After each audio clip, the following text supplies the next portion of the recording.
खुलुमबाय मोनाबिलिनि रादाबाव बयखौबो बरायबाय।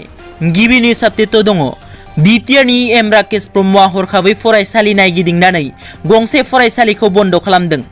बाक्सा जिल्लानि सिङाव थानाय आथियाबारि हालामनि सुतियापारा गामियाव थानाय गंसे गोदै फरायसालिखौ हरखाबै नायगिदिंफैयो।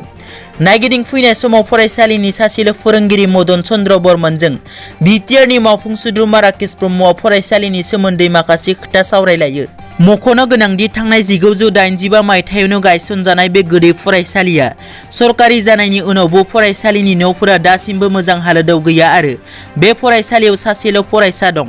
फरायसालिनि अनजिमा गैयै आरो फरायसालिनि थासारिया मोजां नङै बिथिंखौ नायनानै सुतियापारा गोदै फरायसालिखौ BTR नि मावफुं सोद्रोमा राकेश ब्रह्मआ दिनैनिफ्राय बन्द खालामनानै होबाय होनना मिथिहोदों।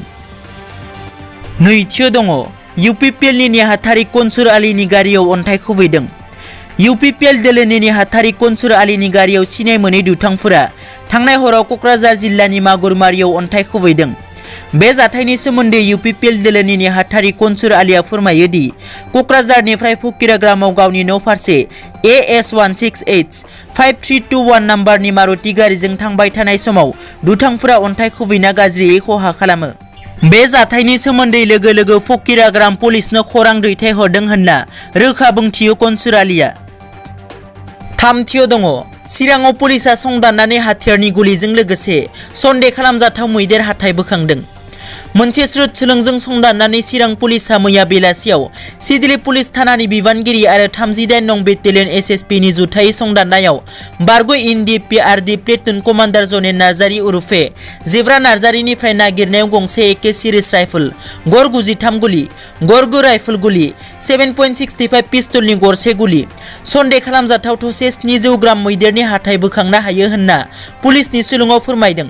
पुलिसनि सुलुङाव फोरमायनाय बादिब्ला बे जाथायजों लोब्बा थानाय दायनिगिरि जेब्रा नार्जारीनि हेंथायै पुलिसा गसर थिसननाय जादों। ब्रैथियाव दङ हाग्रामा महिलारिया बुंदों BPF खौ नागारनानै रावबो दोलोआ सरकार दानो हाया। BPF दोलोखौ नागारनानै रायजोआव रावबो दोलोआ सरकार दानो हाया। बेनि थाखाय लाखिगोन दोलोआ स्ट्रेटेजि। बे बिबुंथिखौ होदों BPF दोलोनि आफादगिरि हाग्रामा महिलारिया। बाक्सा जिल्लानि बरमायाव मैया BPF दोलोनि मनेश्वर ब्रह्मनि न'आव खुंफुंनाय जायो दोलोनि मोनसे गोनां मेल। BPF नि आफादगिरि हाग्रामा महिलारि, BPF नि साथामबो मन्थ्रिनि अनगायैबो माखासे मानि MLA आरो मावथि सोद्रोमाफोरा बाहागो लायो।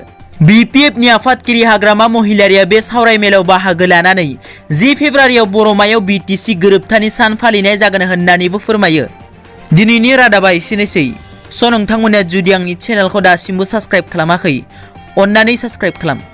गोजोन्थों।